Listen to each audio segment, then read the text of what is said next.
Professor Johnson knelt down on one knee in the middle of the campus courtyard. A strange silence fell over the crowd. He was staring at Dean Pamela with a wild look in his eyes and shouting, "You are my queen, my heart belongs to you." Everyone gasped at the sight. Students and teachers stopped in their tracks. This stern man, whom no one ever saw without his scowl, was suddenly acting like a mad lover. Some students broke into laughter, others stared in confusion. Leo stood nearby, wide-eyed. His heart raced as he watched the surprising scene unfold. Earlier that day, Leo had been sitting quietly on the steps of the campus library. He was a third-year student in the journalism department. A gentle young man with a shy smile, Leo had been in love with Olivia for as long as he could remember. Olivia was the brilliant campus journalist, always busy writing stories for the campus paper. Leo admired her honesty and courage. He often brought her tea or helped her carry books to class. But Olivia always saw Leo as just a friend. She would smile and thank him for the help, but she never knew how Leo really felt. His heart ached each time he walked beside her and said nothing. Leo had tried everything he could think of. He bought Olivia fresh flowers from the campus market. He once baked a batch of muffins for her after a late-night study session.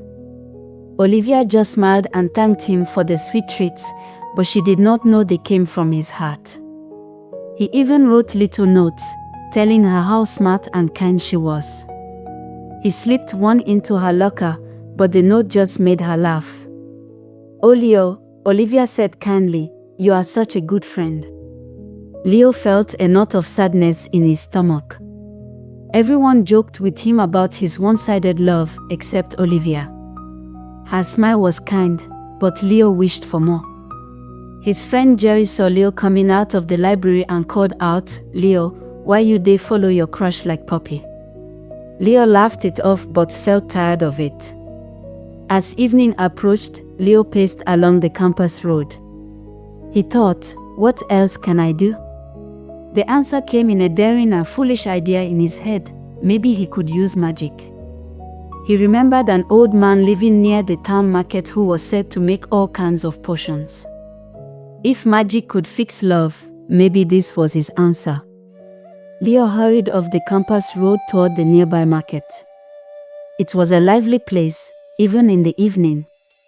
Women in colorful wrappers shouted prices of yams and tomatoes. A man roasted corn over hot coals. Leo weaved through the stalls, pulling his jacket tight to block out the noise. Students at the market saw him and called out, "Leo, what's the matter?" Leo smiled nervously and kept going. He was not buying food tonight. He was looking for a special stall at the very back of the market. In a dark corner of the market, Leo finally found it. The stall was covered by a torn awning of striped cloth. At its table were strange things, small glass bottles of colored liquids, dried roots, bones, and palm leaves. Behind the table sat an old man. His beard was long and gray. His eyes twinkled when he saw Leo approach. The old man was a Babalawo, a herbalist and wise man known around town. Leo took a deep breath and approached the stall. The old man looked up and smiled gently. "Good evening, young man. What can I do for you?" the Babalawo said in a low voice. Leo stammered a bit. Sir, I have a problem. I'm in love with Olivia, but she only sees me as a friend. I don't know how to make her love me." The Babalawo raised an eyebrow. He asked quietly, "Are you sure you want to go down this road? Magic is a strong thing." Leo nodded. He was desperate. The old man reached under the table and pulled out a small glass bottle with a deep green liquid. He handed it to Leo and said, "This is love potion number 419. Leo stared at the label. "Number 419, he asked. The Babalawo chuckled. "Yes, boy. 419 is the number for scams and tricks.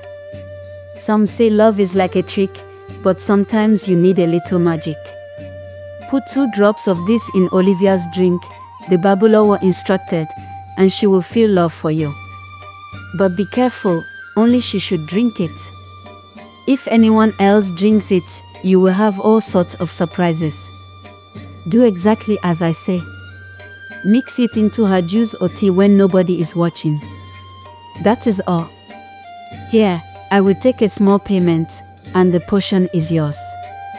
Leo thanked the old man and gently tucked the bottle into his pocket. He felt a strange mixture of excitement and fear. The Babalawo winked and smiled warmly. Leo hurried back to campus, clutching the green bottle. Today, everything could change. By evening, the faculty party was in full swing on the campus lawn. Strings of colorful lights hung between the trees. A long table held pitchers of juice and plates of food. Students and teachers were milling around in small groups, laughing and talking. Olivia was there, helping as a reporter to cover the event. She wore a simple dress and held a recorder, smiling at her friends and colleagues. Leo stood nervously by the refreshment table, a small glass of strawberry juice in his hand. He kept glancing at Olivia from across the courtyard, wishing he had the courage to speak to her. Leo crept closer to Olivia, pretending to grab a drink for himself from the table. In truth, he was eyeing her glass of juice. With trembling hands, he removed the cap of the green bottle and carefully tipped 2 drops of potion into Olivia's drink when nobody was looking. The bright green liquid spread into the red juice, making 2 small swirls. Leo quickly put back the cap. But as he moved away, his foot caught on a stone on the ground. He stumbled and jerked, and the rest of the potion bottle tilted in his hand. More of the bright green potion spilled onto the ground near Leo's feet. He gasped and tried to keep the bottle steady, but just a little more potion trickled out. A small brown goat in the corner of the courtyard packed up. It was the agriculture faculty's mascot, and the students had brought it for fun. The goat sniffed curiously at the green liquid on the ground, then licked it eagerly. The look in the goat's eyes changed. It seemed very happy. With a soft bleat, the goat trotted over to Leo and pressed its warm head against his leg. Leo froze. Where before he had been alone with his secret worry, now a goat was following him like a loyal dog, wagging its tail and staring at him with big eyes. Leo could not help but smile at the sight, even as his problem grew worse by the second. Just then, a loud voice called for attention over a small speaker. "Good evening, everyone. Let's begin our program," announced a student from the stage. Leo turned toward the sound. Professor Johnson had been standing nearby and grabbed an empty cup from the table. He was walking toward the front of the lawn. Leo suddenly realized the professor held the very glass that Leo had almost given to Olivia. Without knowing it was spiked, Professor Johnson drank deeply from the glass. Almost at once, his eyes grew unfocused. He shook his head quickly, as if waking from a dream. Leo's jaw dropped. Professor Johnson looked around and saw Dean Pamela standing by a table of people. He marched straight toward her. Suddenly, the stern professor stopped, dropped to one knee right in front of Dean Pamela, and, to everyone's astonishment, began to speak to her in the most dramatic voice Leo had ever heard. He exclaimed, "Oh Pamela, your eyes shine like stars above the clouds. Your voice is sweeter than the warmer summer breeze." Leo froze, certain he was dreaming. The crowd gasped. Some people covered their mouths. One student whispered, "This is crazy." Professor Johnson continued without break, declaring his love in poetry and song. In that moment, Dean Pamela looked utterly bewildered. Some students even whispered and smiled, jokingly saying this was the work of 2 love-struck beings, a wild professor and his faithful goat. Olivia, who was only feet away, stared at Leo. Her eyes were wide. Leo's face burned. Behind him, the little goat bleated softly and nuzzled Leo again. The goat was very happy. The sight of the goat made a few students snicker. Leo realized this was a scene no one would ever forget. He wanted to vanish. Chaos broke out around them. People whispered that a strange love madness was afoot on campus. Some thought it was the work of magic. Olivia shook her head at Leo, first with confusion, then with concern. Leo realized the truth with a shock. It had not been Olivia who drank the potion at all. The love potion was in the professor's drink. Leo ran away from the courtyard as soon as he could. He almost knocked over chairs and plates as he hurried out, the goat happily trotting by his side. His heart was still pounding. He took the goat to his dorm room, glad he had snuck it into the student union earlier. Inside his small room, Leo closed the door and sank onto his bed. The goat bleated softly and curled up at his feet. He looked around and found a small bag of roasted peanuts in the cupboard. He took a handful and fed the goat. The goat happily chewed on the nuts and nudged Leo's hand for more. Leo smiled and petted the goat. For a moment, he felt calmer as the goat settled peacefully beside him. But soon the question returned to his mind: how was he going to fix all of this? Leo stared at the ceiling, realizing the full weight of his mistake. The professor would wake up tomorrow still madly in love. Whatever had been normal about that man was gone. Leo had to fix this, but how? Leo thought hard.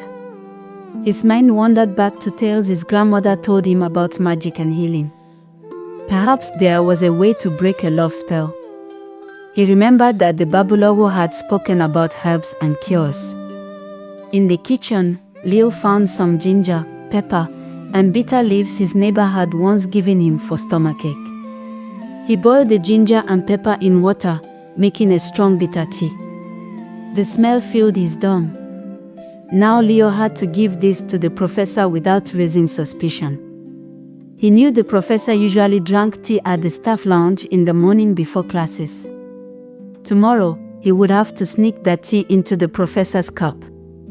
But just thinking about approaching the now lovesick professor made Leo nervous. What if he tripped again and made things worse? The next morning, Leo steeled himself. He carried the cup of bitter ginger tea carefully, hoping it had not cooled too much. At breakfast time, he headed to the staff lounge building. The corridor was quiet. Leo peeked in the open door and saw Professor Johnson sitting at a table, sipping a cup of coffee and still looking drowsy. The professor's face was pale. If the potion was still in him, Leo couldn't tell yet. "Good morning, sir," Leo said as he walked in. The professor looked up, blinking. Leo set down his cup next to the professor's and quickly said, "I made some ginger tea, sir. You had a long day yesterday. I thought you might like this for the morning." The professor sniffed the air. "What is that smell?" he asked slowly. Leo tried to step back. Professor Johnson reached for the cup. At the same moment, Leo tripped on the edge of the table. His elbow knocked the cup. Bitter tea spilled across the table. Leo yelped, trying to catch it, but some splashed onto the professor's lap. "Ugh!" Professor Johnson shouted, dropping his own cup and standing up. "What is going on?" he said. Leo's face turned red. He muttered, "Sorry, sir. I'm so sorry," and quickly ran from the room before the professor could respond. The professor glared after Leo, confused and angry. Leo ducked into the hallway, breathing heavily. The plan had failed. The professor now also knew something strange was happening. Leo's heart sank. He had to try something else. Later that morning, Leo found Olivia in the corridor after class. She had noticed Leo's odd behavior and the whispers around campus. "Leo, are you all right?" she asked. She pointed to a faint stain on his shirt and to the goat that had followed him out. What happened last night? I saw you run out of the lounge. Leo's heart pounded. He managed a weak smile. I just tripped and spilled my drink, he mumbled. Olivia wasn't convinced. Your drink? It smelled like ginger and pepper. And what about the goat? Why is the agriculture goat trailing you around? Leo froze for a moment. He shook his head, trying to dismiss the questions. It's not what you think, he said quietly, but even to himself it sounded like a lie. Olivia crossed her arms. Leo, you have to tell me something. People are talking about love madness, professor poems, and I saw you with the Babalawo last week. Did you have anything to do with what happened at the party? She washed his face carefully. He realized he could not keep avoiding her. But he still couldn't admit the truth. He stammered, I don't know what you're talking about, Olivia. The goat bleated loudly beside him, nudging his hand. He gave the goat a quick pet. Anyway, I'm fine, he insisted. Olivia studied him closely, then nodded slowly. Okay, if you say so. But if something weird is going on, promise me you'll get help.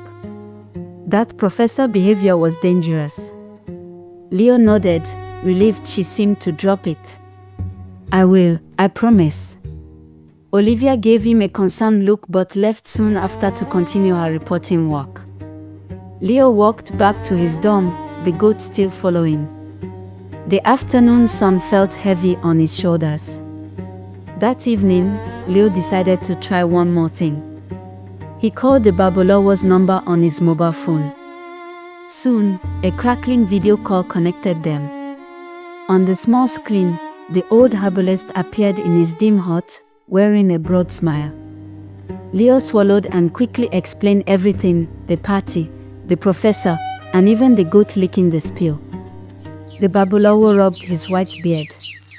He chuckled softly and said in his deep voice, "Oh, I see. This young man has stirred up the spirits with love potion number 419. My potion worked too well. But do not worry, there is a cure." He rubbed the glass of water beside him as if it were a crystal ball. You must gather some bitter kola and ginger. Boil them together. Mix a spoonful of that into Professor Johnson's food or drink. That will cancel the effect. Leo listened carefully. Bitter kola, ginger, mix in his food, he repeated. Yes, the Babalawo said. And one more thing, you must tell the professor something true about love. Say to him, love is in the heart, not in a bottle. Let him hear it from you. Maybe that will snap him out of it. Leo nodded as if understanding every word. All right. Thank you, sir. I will try this tomorrow. The Babalawo grinned and winked at the camera. You are a clever one, Leo. Now hurry and fix it. And remember, no more magic after this. The video call ended. Leo felt a little better. He now had a plan. The next day, Leo had a plan. He brewed a fresh batch of tea with ginger and bitter kola as the Babalawo instructed. In the afternoon, Leo found Olivia studying in the library and quietly asked for her help. Olivia, please, I need to talk to Professor Johnson with you. Something important for the campus news. Can you bring him to the lounge? He whispered. Olivia agreed to distract the professor for a moment. A little later, she walked by Professor Johnson and said, Sir, could you spare a moment? The student council needs a comment on last night's event for the paper. Professor Johnson, still confused but polite, nodded and followed her. As they moved away, Leo entered the lounge. His heart raced. He carried the cup of bitter herbal tea with a steady hand. Professor Johnson returned, holding a small cup. Olivia was explaining something to him. Leo saw his chance. He leaned over the table as if looking for something and carefully tipped a spoonful of the bitter tea into the professor's cup of water. Almost instantly, the professor made a face and coughed. Leo backed away. "I don't feel well," the professor said. His cheeks were very pale. Olivia looked concerned. "Sir, are you okay?" she asked. The professor stood up slowly. I think I'm fine," he mumbled. "The spices, maybe I have an upset stomach." Olivia nodded sympathetically. The professor frowned as if trying to remember where he was. For a moment, Leo worried it had done nothing. Then Professor Johnson cleared his throat and looked at Olivia. "Thank you," he said, voice returning to normal. He straightened up. "Maybe I did get dizzy. I'm okay now." Without another word, he left the lounge, seeming more himself than he had in days. Olivia watched him go. She sighed. "I hope he's all right," she said softly. Leo exhaled in relief. He had done it. That afternoon, Leo finally spoke with Olivia at the campus cafe. He told her the truth in bits, that he had acted out of love and fear, and that he had tried something foolish. Olivia listened quietly. When he admitted going to the Babalawo and using a magic potion, she shook her head in amazement. "You into Juju," she laughed softly. Leo blushed. I know, he said. "It was stupid. But I really like you, Olivia. I thought that potion might make you feel the same." Olivia smiled kindly. "Oh Leo," she said. "You doc. You didn't need magic. Look at you now, apologizing like a gentleman. That's a lot more than some guys do. And I have to say, you handled the mess, you did your best." She paused and then laughed. "Well, at least now I know you're brave enough to try anything for love." "I'm impressed." Leo felt his face warm. "So, will you ever forgive me?" he asked quietly. Olivia reached across the table and took his hand. "I think I already have. And for the record, I think you're pretty endearing, potion or not." Leo let out a relieved laugh. The goat, which had been calmly sitting beside Leo, perked up its ears as it heard a happy tone in the air. Olivia studied Leo for a moment and then smiled. "You know what? Forget the idea of magic and potions. How about we try something simple for a change?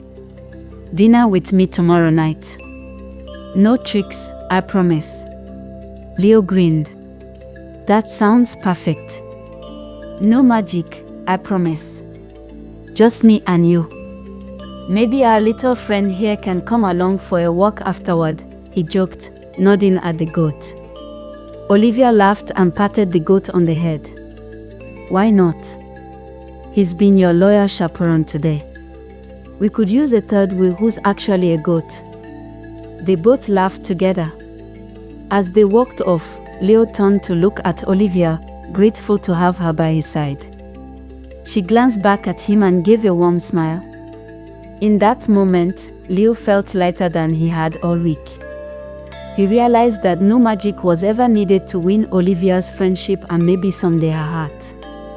Leo walked back to his dorm, and the little goat trotted behind him all the way.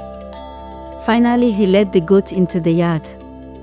The goat happily explored the small patch of grass, then settled down by Leo's room. Leo patted the goat on the head and whispered, "Thanks, boy. We did it." That night, Leo fell asleep with the window open. He could faintly hear distant laughter coming from the dorms and the soft bleat of the goat outside. It had been the craziest week of his life, but also the most wonderful. In his dreams, Leo saw Olivia smiling under a moonlit sky, and he realized he had nothing to hide from her now. And so, the tale of love potion number 419 became a funny legend at the university. Whenever students felt nervous about love, they remembered Leo's story, how one shy boy's honesty and sincerity mattered more than any trick. Leo and Olivia would smile about the adventure for many years, and in that laughter, they found something real indeed. Whenever Leo saw a goat on campus after that, he would smile at the memory of how their story began. In the end, he learned something true: genuine love needs no magic. Leo knew he'd remember this week for years to come. He was already looking forward to the next day's date with Olivia, feeling more excited than nervous. After all, he had learned the hard way, sometimes the wildest things can lead to the best stories.